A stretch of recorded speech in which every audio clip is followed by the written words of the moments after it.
आदाब नाज़रीन। एक आम मकौला है कि मौसीकी की कोई सरहद नहीं होती और ये मकौला भारत पर सबसे ज्यादा सादिक आता है। भारत की सरजमीन वो है जहाँ पर मुख्तलिफ अकायद के पैरोकार न सिर्फ आपसी भाईचारे के साथ रहते हैं बल्कि जुदागाना सुर और ताल का संगम भी यहाँ पर देखने को मिलता है। भारत में मौसीकी के मिराज के कई पहलू हैं। सूफी बुजुर्ग हजरत ख्वाजा मोइनुद्दीन अजमेरी, हजरत निजामुद्दीन औलिया, अमीर खुसरो बाकायदगी से कव्वाली की महफिलों का एहतमाम किया करते थे।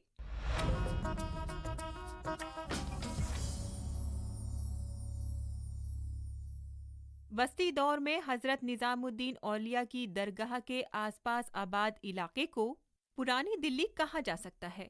यहाँ पर मिर्जा गालिब का कुतबा, अमीर खुसरो के नक्शे कदम, हजरत निजामुद्दीन औलिया की यादें इस इलाके में दाखिल होते ही हमारे दिल को छू जाती हैं। मारूफ सूफी बुजुर्ग के आस्ताने आलिया के हमसाए में वाक़े इस इलाके की आबादी में बेशक काफी इजाफा हुआ है, लेकिन फिर भी इसने अपने अनमिट और कीमती मिराज को आज भी बहुत ही एहतियात के साथ संभाले रखा है जो तारीख ने इसे अता किए हैं। कैसे, आइए देखते हैं।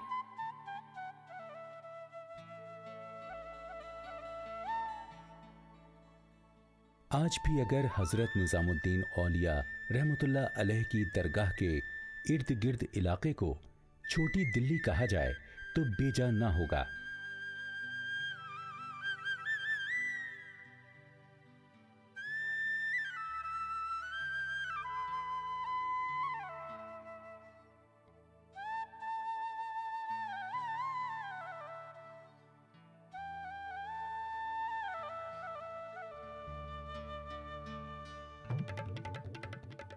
मशहूर सूफी के आस्ताने के करीब वाक़े इस इलाके की आबादी में अगरचे अब काफ़ी हद तक इजाफा हुआ है, ताहम अब भी ये उस मीरास को आबोताब के साथ संभाले हुए है जो तारीख ने इसे अता किया है।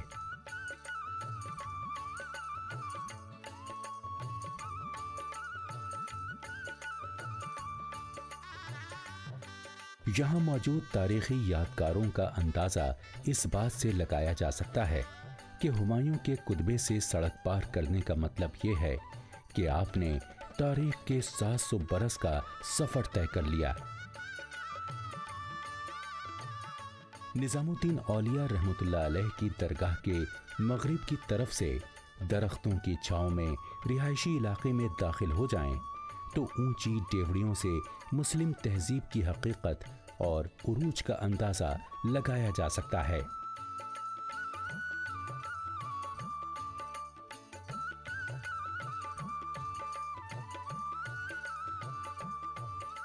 निजामुद्दीन की पुरानी बस्ती के रहने वालों ने लगता है कि जदीद दौर की रफ्तार के सामने खुद सुपुर्दगी नहीं की है, फिर भी इसको देखकर बहुत ही अच्छा लगता है क्योंकि इसके नज़ारे से उस पुराने तहजीब व तमद्दुन की याद ताज़ा हो जाती है जो कभी हमारी शान थी।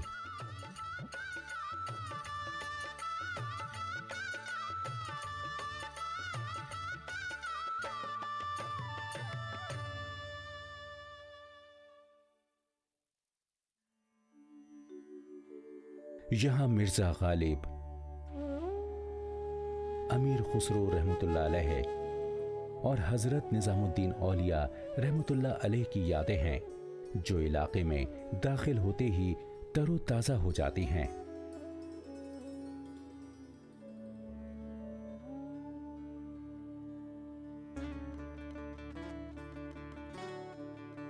गालिब के कुतबे को एक नज़र देखने के बाद गालिब एकेडमी में रुकिए तो अदबी हवाओं की खुशबू से कल्ब व ज़हन मुअत्तर हुए बिना नहीं रहते और यहाँ आपको कई तर्ज़े फ़िक्र रखने वाले लोगों की मौजूदगी का एहसास भी हो जाएगा।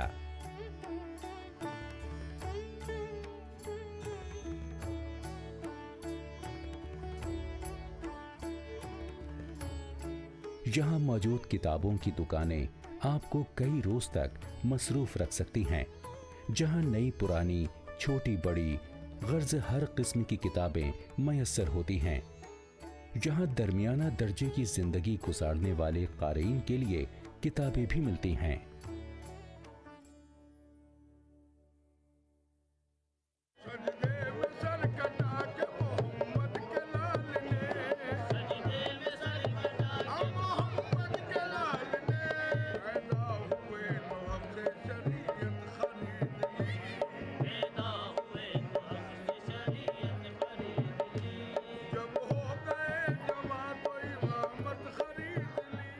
दरगाह के इहाते में जब शाम को महफिल कव्वाली का एहतमाम होता है तो इसमें दूर दूर से आने वाले कव्वाल हिस्सा लेते हैं और इस रूहानी महफिल में हर मजहब, रंग, नस्ल और जात से वाबस्ता सैकड़ों लोग इंतहाई अकीदत से शामिल होकर फैज़ हासिल करते हैं।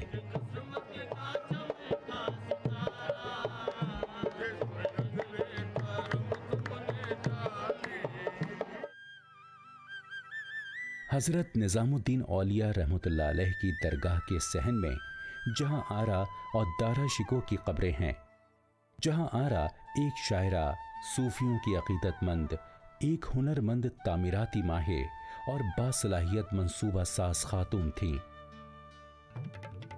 बेशक निज़ामुद्दीन दिल्ली का ही एक हिस्सा है, मगर इसकी अपनी एक अलग पहचान और तारीख है। मुल्क की दारुल हुकूमत दिल्ली में खाने पीने और रहने सहने के आला से आला तरीन इंतजामात से इनकार नहीं, मगर निज़ामुद्दीन के मुज़ाफ़ात में वाक़े एक इल्मी जज़ीरा है जिसको किसी मुबालगे के बगैर मुल्क की दानिशवराना दारुल हुकूमत कहा जा सकता है।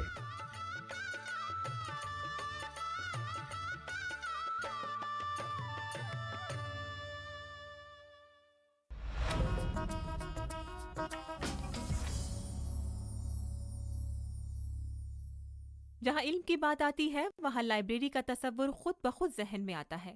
भारत में इनफरादी तौर से लाइब्रेरी रखने की एक कदीम रिवायत मौजूद है, मगर अवामी या इज्तिमाई लाइब्रेरी का तसव्वुर निस्बतन देर से सामने आया। भारत में जदीद तर्ज पर बाकायदा लाइब्रेरी की शुरुआत अंग्रेज़ों के ज़माने में हुई और उसी ज़माने में पटना के एक अवाम दोस्त खान बहादुर खुदा बख्श ने अपने हमवतनों की इल्मी प्यास बुझाने के लिए अपनी जाती लाइब्रेरी को अवाम के नाम वक्फ कर दिया। Khuda Bakhsh oriental public library Patna Bihar में गंगा किनारे के करीब वाक़ है, जहां पर तकरीबन 21,000 मशरक़ी मखतूतात, ओरिएंटल मैन्यूस्क्रिप्ट्स और 2.5 लाख छपी हुई किताबें मौजूद हैं। ये एक इल्म का नायाब खजाना है जिसमें नामवर कलमी नुस्खे और मुनफरिद किताबें शामिल हैं।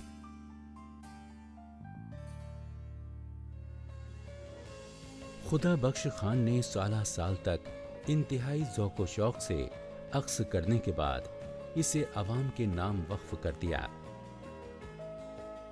ये लाइब्रेरी खान बहादुर खुदा बख्श ने 1891 में अवाम के लिए खोल दी और उस वक्त इसमें 4000 मुसादात थे। इनमें 1400 उन्हें अपने वालिद मौलवी मोहम्मद बख्श से विरसे में मिले थे। जहां पर तारीख, तिब, तसव्वुफ, तस्किरा, कुरानी उलूम, तारीखी आज़ादी पर बेशबहा किताबें हैं। 26 दिसंबर 1969 खुदा बख्श लाइब्रेरी के लिए एक अहम मोड़ साबित हुआ जब एक पार्लिमानी एक्ट के तहत लाइब्रेरी को कौमी अहमियत का इदारा करार दिया गया।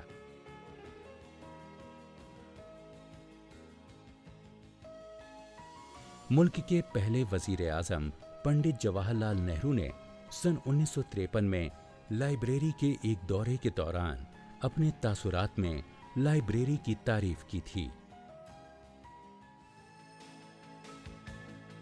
लाइब्रेरी के कर्जन रीडिंग रूम में उर्दू के साथ साथ दीगर जबानों में लिखे हुए पुराने अखबारात व जरीदे मौजूद हैं। खुदा बख्श लाइब्रेरी अब महज एक लाइब्रेरी नहीं बल्कि एक हमा पहलू इदारे की हैसियत से खिदमत अंजाम दे रही है।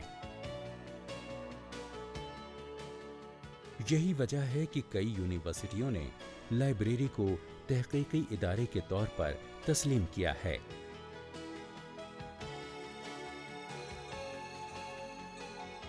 खुदा बख्श मशरक़ी कुतुबखाने को कौमी सतह पर कलमी नुस्खों के तहफ़्फ़ुज़ का मरकज़ भी बताया जा चुका है।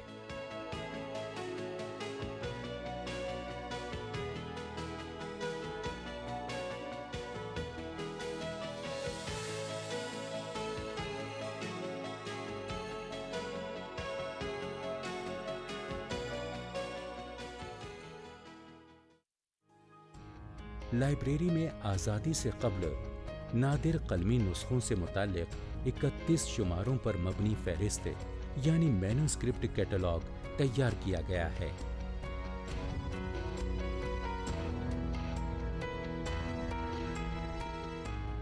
लाइब्रेरी में बेशकीमत नुस्खे फारसी, उर्दू, हिंदी, अरबी, संस्कृत जबानों में पुराने मखतूतात भी महफूज हैं।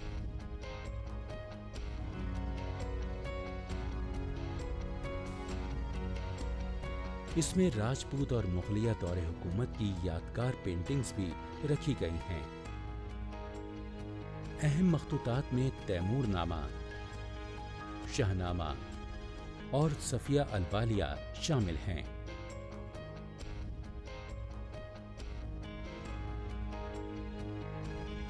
मुगलों की फने मुसव्वरी, खत्ताती और किताबों की आराइश व ज़ेबाइश के कई शाहकार नमूने भी लाइब्रेरी में मौजूद हैं। इसके अलावा कुरान शरीफ का एक ऐसा सफ़ा भी है जो हिरन की खाल पर तहरीर किया गया है।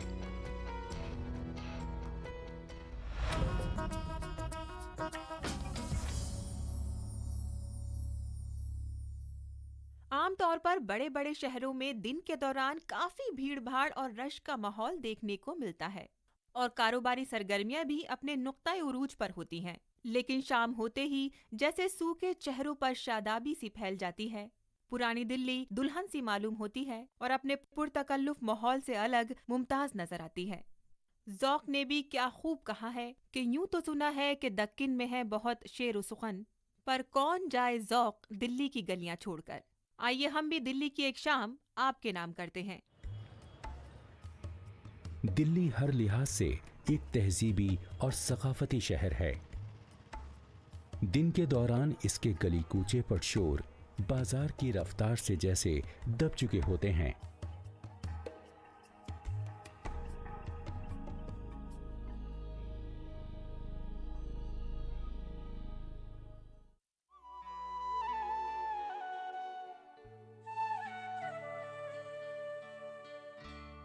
पुरानी दिल्ली में रात का वक्त दिन के माहौल से यकसर मुख्तलिफ होता है।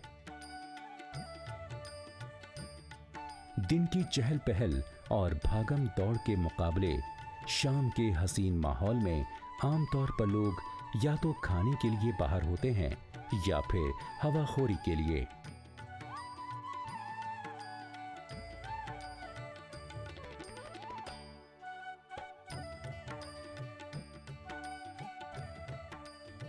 शाम होते ही छोटे छोटे स्टॉल उभर आते हैं।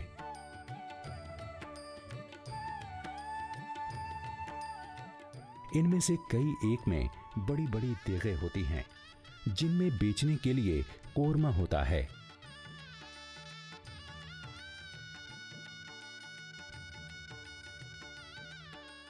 कई कोयले की अंगीठियों से लैस होकर टिक्का बोटी और कबाब के रसिया लोगों के जायकों का सामान रख लेते हैं।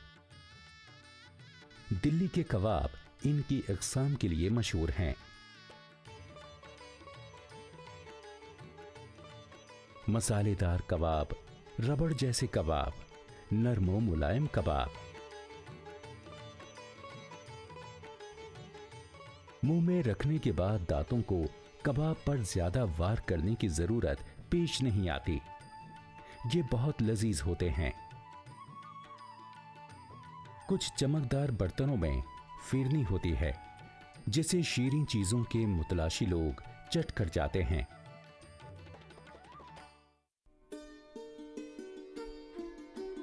तेज और चमकदार रोशनियां पुरानी दिल्ली की तिजारती इमारत के नाहमवार कोनों से माहौल को एक पुरअसरार कैफियत से लबरेज करती हैं।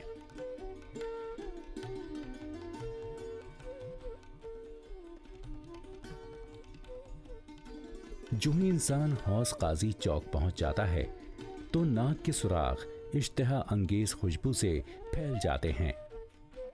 ये खुशबू पके चावल की होती है जो कि हर कोने से आती है।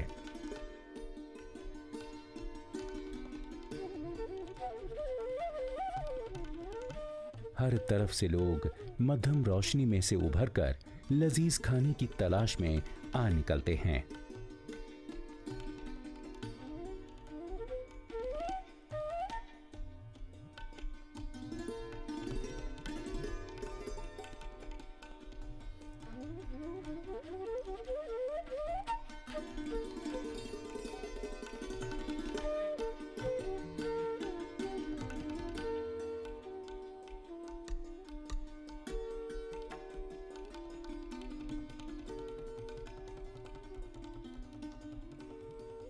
रात के रुपहले और हेजान अंगेज माहौल में पुरानी दिल्ली एक अलग दुनिया का नजारा पेश करती है।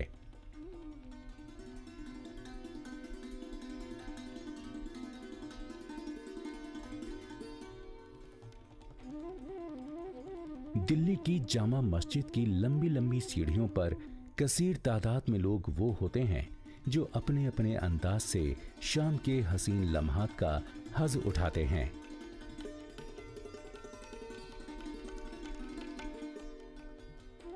रात के सुहाने माहौल में इंसान हौस काजी से लाल कुएं तक चहलकदमी भी कर सकता है।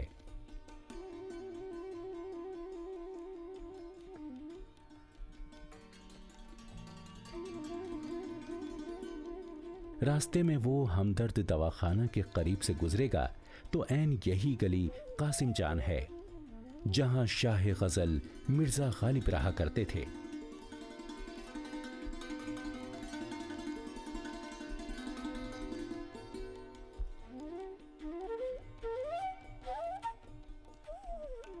शाम के वक्त पुरानी दिल्ली दुल्हन की तरह काफी दिलकश लगती है, जो इसे नई दिल्ली के पुरतकल्लुफ माहौल से अलग और मुमताज करती है।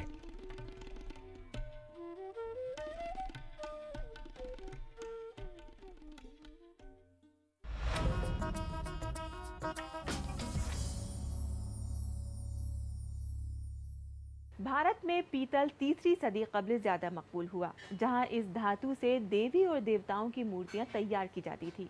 हालांकि इस काम के मराहिल में मशीनों का इस्तेमाल ज़्यादा किया जाता है, लेकिन इसकी नफीस कुंदकारी की वजह से इसे दस्तकारी में शामिल किया गया।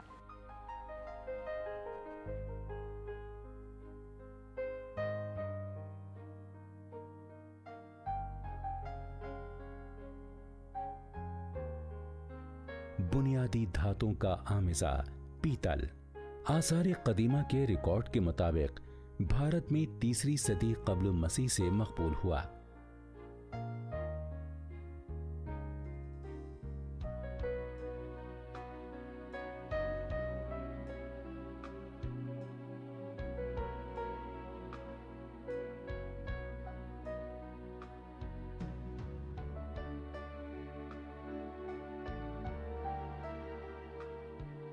देवी और देवताओं की अक्सर मूर्तियां 5 धातुओं के मुरक्कब से बनाई जाती थीं, जिसे पंच धातु कहा जाता था।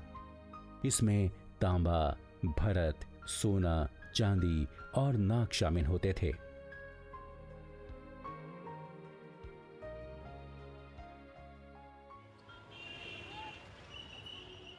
उत्तर प्रदेश का मुरादाबाद शहर पीतल की पैदावार का सबसे बड़ा और फाल मरकज है, इसलिए मुरादाबाद पीतल नगरी के नाम से मशहूर हुआ।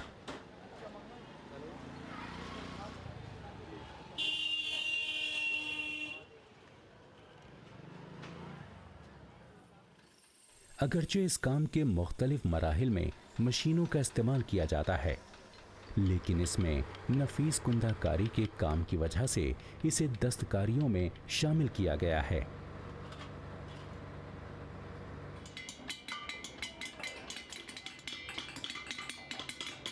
यहाँ की जो मुरादाबाद की मिट्टी है उसमें ये खासियत है कि वो कहीं की मिट्टी भी नहीं है, और कहीं लोग कोशिश करते हैं कि ये काम हो जाए, वो हो नहीं पाता है। यहाँ की मिट्टी ऐसी है कि वही इसी में ये कास्टिंग का काम होता है। तकरीबन 400 साल कब्ल कायम की गई इस सनत में पहले पहल ठठेरे ही हिस्सा लेते थे। बाद में मुसलमान घराने मुरादाबाद में बस गए, जिन्होंने बेहतर औजार और फारसी डिज़ाइन मुतारिफ कराए। बहादुर शाह जफर के जमाने में इस फन में जबरदस्त तरक्की हुई।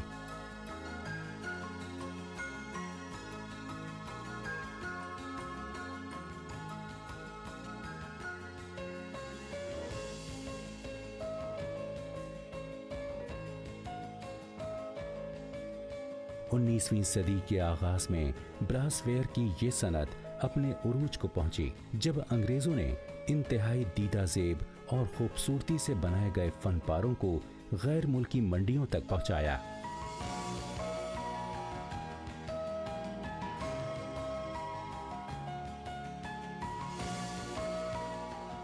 अब भारत का मार्केट भी बहुत बढ़ता जा रहा है, क्योंकि यहाँ पर संपन्नता बढ़ रही है, सोच बढ़ रही है। बड़े बड़े डिपार्टमेंटल स्टोर, क्रोमा या बिग बाज़ार या और जो भी आज ब्रांड अपने को कहते हैं कि हम भारत में अग्रणी हैं, वो सब अपने हमारे उत्पादों को अपने यहाँ जो है प्रदर्शित करके उनकी सेल कर रहे हैं। पूरा पैदावारी चक्कर 4 से 6 हफ्तों में मुकम्मल होता है, जिसके दौरान इसका पिघलाव, सांचे में ढालना, जोड़ना, कुंदाकारी करना और पॉलिश करना शामिल है। पीतल की अशिया को सांचे में ढालने, फ्रेमवर्क या तख्तियों को मुख्तलिफ चीजों की शक्ल देने के जरिए तैयार किया जाता है।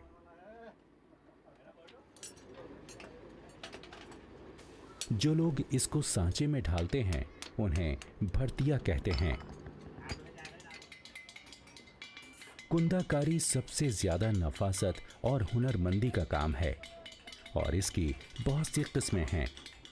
इनमें जापानी, महरानी, चिकन, बिदार और बर्मा बिदार शामिल हैं। अशिया को जाजिब नजर बनाने के लिए कई तरह की ज़ेबाइशी तकनीकों का इस्तेमाल किया जाता है।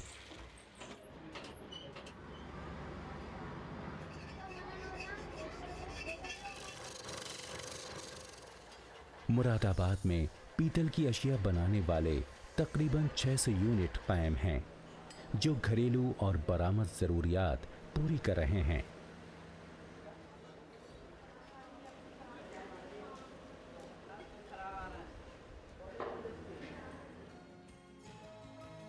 पीतल की अशिया का मरकज होने की वजह से मुरादाबाद शहर इक्तिसादी तौर पर भी आज खुशहाल शहर है।